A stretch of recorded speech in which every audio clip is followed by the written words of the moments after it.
Hello, denizens of YouTube. Today I'd like to share with you a theory I've developed about one of the great mysteries of the world of Megaman X, the origin of Axel.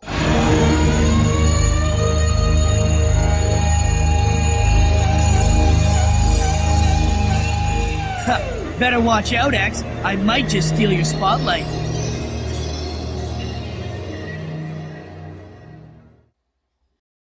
Axel makes his debut in the first cutscene of Megaman X7, where the young member of the vigilante group Red Alert demonstrates his ability to copy the form of others, as he interrupts what appears to be a shady and seemingly illegal deal between two largely forgettable reploids, using his combat prowess and shapeshifting abilities to assassinate them. Sometime shortly after this, our renegade reploid leaves Red Alert, vowing to become a true maverick hunter. Goodbye, Red. I'll become a hunter. On my own. But the group has no intention of letting him leave without a fight, and sends several mechanoids to retrieve him, which catches the attention of Maverick Hunter, who dispatches Zero to deal with them. When the situation is resolved, Axel is taken into custody, only to be paired up with Zero to deal with the Maverick hunting duel challenged by Red Alert for possession of Axel. During which time, Axel explains to Zero that his ability to copy the shape and abilities of other reploids is why Red Alert is so desperate to get him back. Seemingly impressed, Zero questions Axel as to where he learned such a skill, the former admitting that even he doesn't know how he came about such power, saying one day Red found him and he'd simply been defeating enemies ever since. The rest of X7 progresses without delving any further into Axel's origin or the extent of his abilities, instead focusing on Red Alert's descent into corruption at the hands of Sigma. The next installment of the series delves into the specs of the new generation reploids, of which Axel is a prototype, though it is never mentioned where these reploids are coming from either. These new generation reploids are being produced to assist in the migration of humans to the moon via an orbital elevator, and in the first scene of the game, they demonstrate their ability to transform their bodies like Axel in perhaps the most startling way possible for the titular protagonist.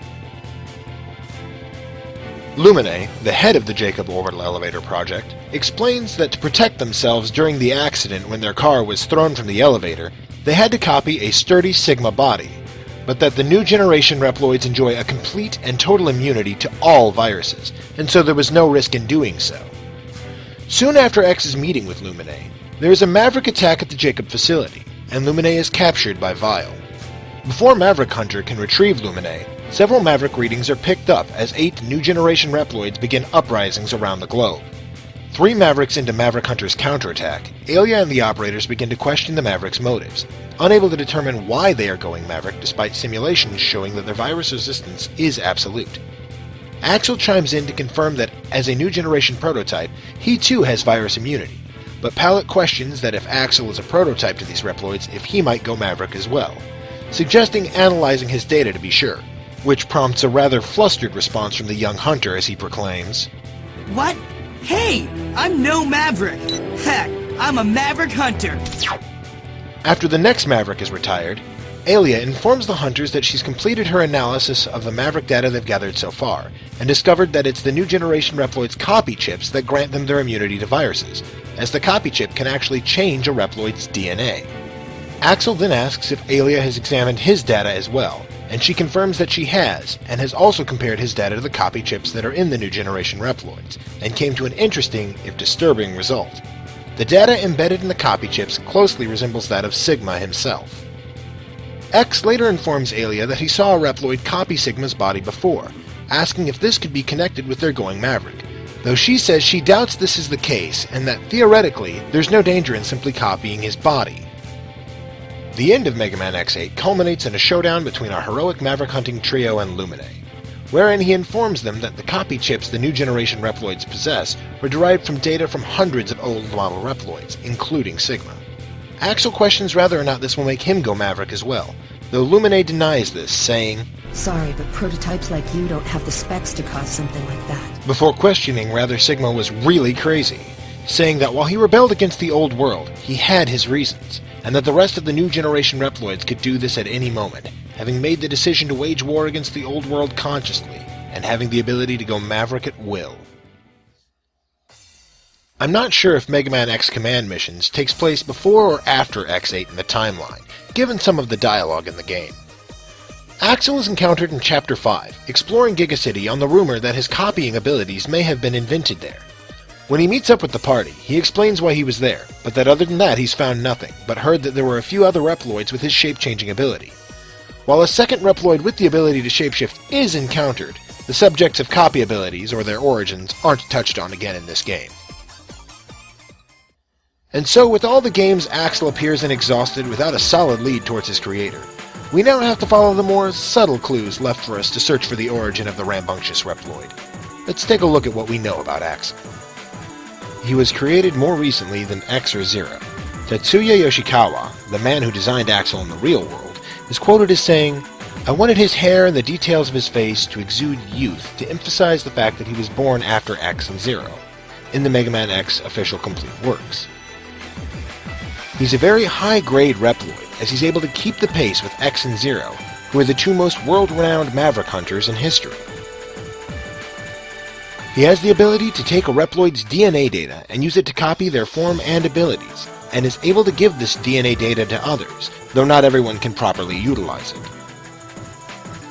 His copy ability is granted to him by his copy chip, which is highly specialized and advanced technology. That same copy chip contains Sigma's data.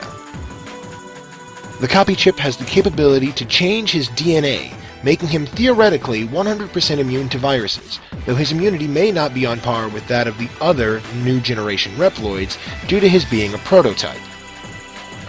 Nobody knows who created him, and even though he's a spectacular spectacle of advancement in reploid technology, nobody has come forward to claim responsibility for his creation. He attacks with a pair of rapid-fire energy pistols, can dash, and hover in the air. And his first chronological appearance was in X7. Given what we have to work with, there aren't many promising leads. Clearly Dr. Kane didn't create him, as he was propelled into center stage from the moment he discovered X, and while he was the father of older-style reploids and was very good at reverse engineering X's design to advance the current state of robotics, he simply didn't have the technical expertise to create a reploid as advanced as Axel in his lifetime, nor would he have had the privacy to have developed him in secret. Sigma obviously didn't create Axel, as he only infects reploids with his virus and bends them to his will, never actually creating any.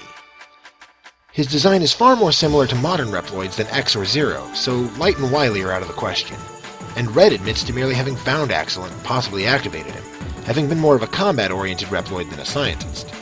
There is, however, one person who we've been introduced to who has the technical expertise, talent, motivation, and desire to create a reploid such as Axel.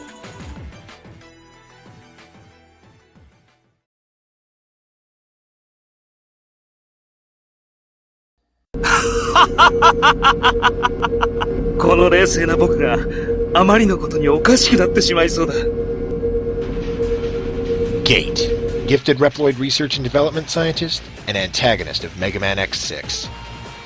Alia's former colleague was driven by the desire to create highly advanced reploids whose programs were so advanced they couldn't be fully analyzed, as well as a program that was completely resistant to all viruses and corruption.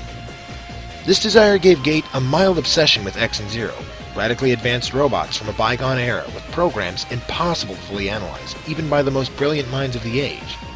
To this end, Gate made his creations as advanced as he could, both in body and programming, to the point that they too could not be fully analyzed. His talent and results both far exceeding that of his colleagues, when his creations began to act overly confident, the rest of the Reploid development team murdered them in ways that would seem like accidents, even though none of them had actually gone Maverick. Bitter and angered by the treacherous conspiracy of his colleagues, Gate left the Reploid research team and secluded himself from society. 2 weeks after the Eurasia incident of Megaman X5 that left the Earth in a horrible state of ruin, Gate visited the site where the debris of the space colony crashed into the planet, where the finale of X5 took place. While lamenting the damage caused by the incident, Gate happened across a piece of Zero's body, containing his DNA data and infecting him with Zero's original virus, setting in motion the events of Megaman X6. Utilizing Zero's DNA, Gate was able to create Hymax, a combat reploid of terrifyingly high combat specs. The Nightmare Phenomena, a virus capable of rewriting a reploid's DNA, changing their behavior and sometimes even their appearance, and resurrect the 8 reploids he'd created before. though according to Alia, some of them had changed in appearance as well. Using the boons he'd gained from Zero's DNA, as well as help from Isaac, a mysterious reploid with an inexplicable knowledge of Zero's inner workings, Gate set in motion a plan to eliminate all low-grade reploids who didn't appreciate his work, as well as create a nation for reploids alone while using Zero as a scapegoat, and painting his creations as heroes solving the crisis he'd surreptitiously created. While Gate's resurrected reploids were loyal to his sinister cause, even to a fault, it's important to note that not a single one of them had gone berserk, still retaining their abilities to speak and reason, unlike those affected by the Sigma virus. Meanwhile, while X and Zero are sending his creations to a second grave, Gate and Isaac discuss an obscure experiment, Isaac impressed by its effects and stating how it had reached a 99.98% success rate, but trying to convince him that using Hymax would be a better option to achieve his goals, stating that in just minutes, the Zero derivative would be able to bring all reploids on Earth under his control, which is startlingly similar to the events between Dr. Weil and Omega, right down to Isaac looking for the body of Zero, though that's a theory for another time. Gate declines Isaac's suggestion, telling Isaac to continue gathering data.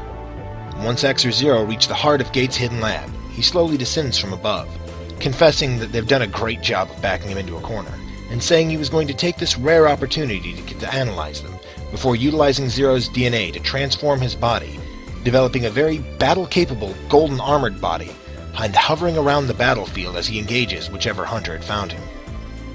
While using Zero's DNA boosted Gate's combat ability phenomenally, he was unable to best the S-Class Hunter. Once incapacitated, Gate decides with utmost reluctancy to play his final trump card, Sigma. Sometime prior, Gate had apparently partially resurrected Sigma, but seemingly not having fully done so, judging by the dilapidated state of his mind and body. Inevitably, Sigma too falls to either X or Zero, and X, in his infinite mercy, recovers Gate's body, though the blow dealt to him by Sigma after being trounced by the Maverick Hunters left his body in a state that was far beyond repair. Ultimately, X leaves the fate of Gate's remains in Alia's hands. We are left unaware of what she decides, though she says she'll continue to work on developing a program completely resilient to all viruses and corruption. So how does Gate and the Nightmare phenomena relate to the origins of Axel? Gate was, first and foremost, a brilliant scientist, specifically a developer of high-grade advanced reploids. Axel is a radically advanced reploid with extremely impressive combat capabilities, able to keep him roughly on par with Maverick hunting legends X and Zero. After acquiring Zero's DNA, Gate developed a virus that could change the DNA of reploids, as well as changing their physical appearance. Though never infected with the Nightmare virus, both Gate himself and his resurrected creations' physical appearance underwent a change with the utilization of Zero's DNA data, as well as getting a major boost to their abilities. Axel is able to copy the physical appearance and abilities of other reploids, specifically by utilizing their DNA data. Axel is also somehow able to give this DNA data to others, like he does to Red and subsequently Sigma in X7. This would have marked the pinnacle of Gate's mastery of DNA data research, and would have also made Axel an invaluable asset to Gate, able to retrieve DNA data from reploids while he continues his research uninterrupted. Before being spurred by the senseless, jealous destruction of his admittedly extremely advanced reploids, he and Alia shared an aspiration to create a program completely immune to viruses. Axel and the new generation reploids are completely immune to viruses thanks to their copy chip and its ability to alter their DNA data, which was Gate's field of speciality. Gate had some interaction with Sigma, but unlike every previous installment, Sigma wasn't doing the manipulation, but rather had been at Gate's mercy, though he proved uncontrollable once set free.